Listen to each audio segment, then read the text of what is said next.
Most Nintendo 64 fans are probably aware of Glover, released by developer Hasbro Interactive in 1998. You may also be aware that new console versions have been recently released from Piko Interactive. The new release for PS5, Xbox, and Nintendo Switch is heavily compromised, and it does a disservice to the original. It's full of texture and audio bugs, and even some gameplay problems not present in the original. It should never have been released in this state, let alone multiple times. Before we get to comparisons, I want to briefly go over Pico's track record with their previous Glover releases before this point. If you want to skip straight to the new console ports, go on ahead to this timestamp. Pico's first release of Glover was in 2022 on PC through Steam. They opted to develop a port of the N64 source instead of an emulation, which is probably the root of how it came to be so broken. The initial launch had even more issues than it does now, with only some of them being fixed in post-release patches. I remember this one clearly. In this prehistoric stage, the boulders that were supposed to fall in a certain spot just didn't. They did end up fixing that one though. The most recent patched version still has many technical issues and inaccuracies. It's been left in this poor state since the final update, despite a promise for further enhancements. The next thing they would release is a reproduction run for the N64 in 2023. They modified the ROM to add their logo at the beginning, but beyond that, it's just the original game. It's a serviceable version compared to their PC and console ports, though it's too expensive for what it is. You could just take a quick look around on the secondhand market and get an original copy for a fraction of the price. It's not as if there's a shortage of Glover cartridges out there. Fast forward to 2025, and there's a new version released for PS5, Xbox, and Switch. These are based on the latest patch of the Steam release, with a few small new features but no additional bug fixes. First, let's take a look at the box art for the Switch physical version. This was distributed by Limited Run Games, but the assets for this cover art and the game build were provided by Piko, so the quality on display here is all their own. They tried to take the Nintendo 64 art and expand it up and down so it would fit on a modern game case. It doesn't look that good though. So, you see up here, Cross-Stitch's face is supposed to be in the billowing smoke here, but he's kind of halfway copied up here. It makes me think maybe they didn't even realize he was here and they just copied it over here with blending tools. This crystal as well has no action lines, makes it look like it's not supposed to be there. You can see Glover's leg finger thing is not actually on the ball anymore, it's behind it. Not supposed to be like that, it's really weird. The grass is very obviously Photoshop blended together. Also in person, this whole thing is extremely low res, it doesn't look very good. But the best part is, on the back, these are the screenshots from the PlayStation 1 jewel case. I don't know why these are here. This has nothing to do with the version of the game that's actually on this cartridge. It just comes across like they didn't care at all. Finally, let's get to the game itself. To demonstrate the issues, the footage you will be seeing is of the Nintendo Switch version with comparisons to the N64 original. I have played through both the patched Steam version and the Switch version, and I can confirm that they are pretty much one-to-one. I also have no doubt that the PlayStation and Xbox versions will be identical. I'll start with the features unique to this release. The port comes with an aspect ratio option and a few filters, which are always nice to have. The 4x3 option has this border around it, which doesn't really bother me, but it's worth noting that it can't be turned off. The 16:9 option is true widescreen, so there are no stretched UI elements, and it generally works fine. The other extras here are a concept art gallery and achievements. I always enjoy a gallery, but I wish they would have included some context for what most of these images are. They don't look like anything from the game for the most part, at least not that I can tell, so I can only wonder what they are supposed to be. Also, please at least rotate the scans correctly. Ultimately, I won't complain much about this, it's nice, and I think it's fine. But that is where the positives end, because the achievements simply don't work. I played through the whole game 100%, but my Collect All Garibs achievements are all stuck at 75%. I even tried recompleting some stages to see if it would trigger the correct flags, but there was no such luck. I could say this about most of the game, but I don't know how this made it through to production. On to the actual comparisons.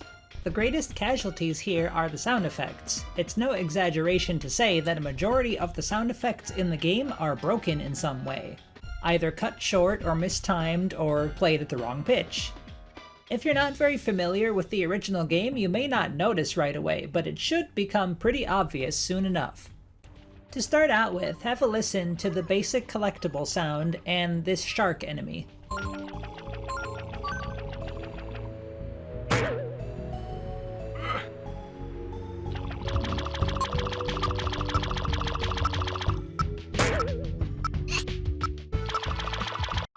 There's obviously something wrong there.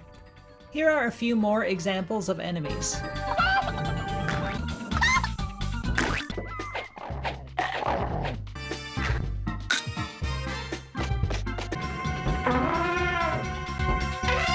This guy, Cross Stitch, is doing his villainous laugh, but is getting cut off early.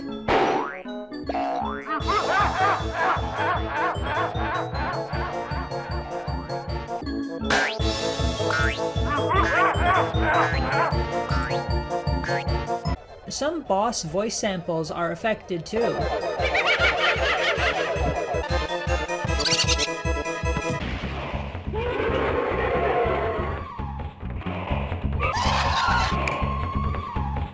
Glover's falling scream is absent.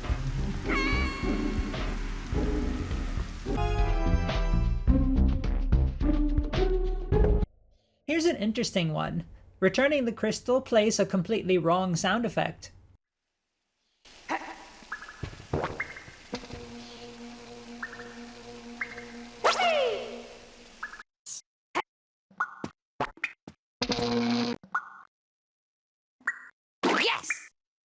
Now, this isn't everything, there is so much more. But it's like I said, almost every facet of the sound design in this game has been impacted. I couldn't possibly go over every example, but I don't think I need to, you probably get the point. So let's move on to some visual errors, and there are plenty of these too. There are so many textures and visual effects that are either broken, displaying incorrectly, or just not there at all. So you remember this dinosaur boss? When you defeat him, he's supposed to explode, but on the Switch version, he kinda just stays here. It's gotta be one of the strangest examples here. Kinda like these basic ball enemies, when you defeat them, they're supposed to disappear, but they don't. And not to mention, their bodies are too big. The ball's crystal form is missing its cool transparency effects.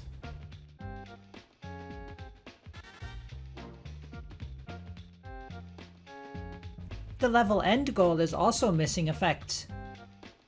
This conveyor belt should normally have a scrolling texture, but it's not present. And this pillar's got a broken texture, and so does this shadowy part on the floor.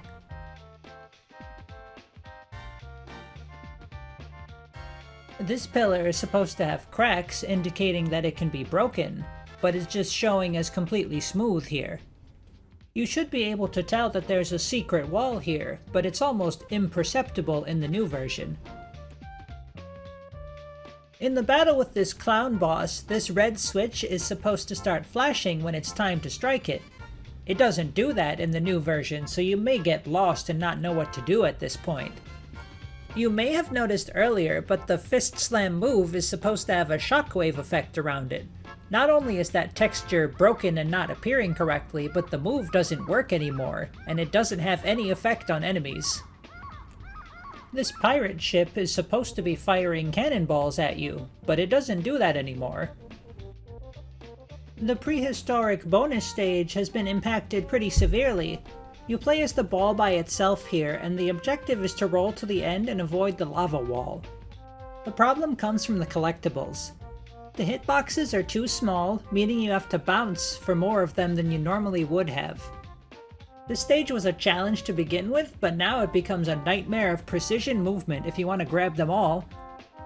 This was actually a known issue in the Steam release, and supposedly it was fixed. It's even in the patch notes. But it doesn't seem any better. I wouldn't really call this an issue, but it is kind of weird that spike traps are made much bigger for some reason. It ultimately doesn't have any real impact, so I'd consider it just a visual oddity. By the way, did you know you can walk through spikes by moving slowly? I only just found that out while recording for this video. To cap things off, the final boss sequence is a perfect example of everything wrong with this experience. When you make your way to the entrance of the giant robot, you'd normally see a little cutscene showing Glover riding up in an elevator and taking control of the system. That scripted sequence is entirely broken here, so it will never play out correctly. I actually repeated this a few times to different results. I even managed to die one time during the scripted cutscene. Let's just take a look at both of my attempts side by side.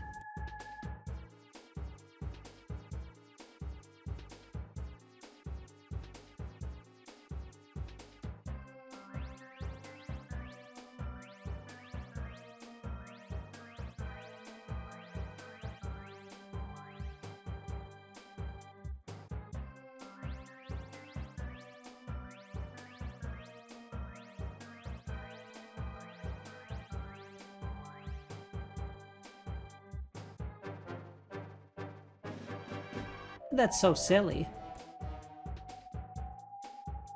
Once the battle begins, Cross-Stitch is missing some visual effects here as he's flying. The sound effects are too high-pitched.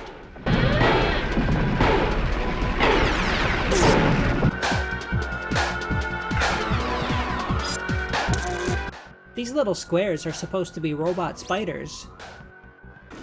Upon defeat, the robot is missing all of its flame effects.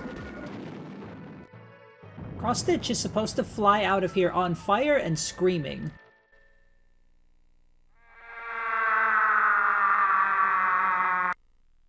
But instead, he just silently tumbles away into the stars.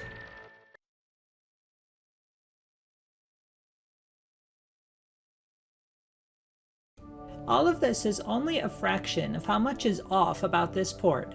It was bad in 2022, it's still bad today, it was doomed from the beginning, and it never should have been released in this state. Glover has never been one of the most prestigious games of the era, but it still deserved better than this. If you made it this far, thanks for watching.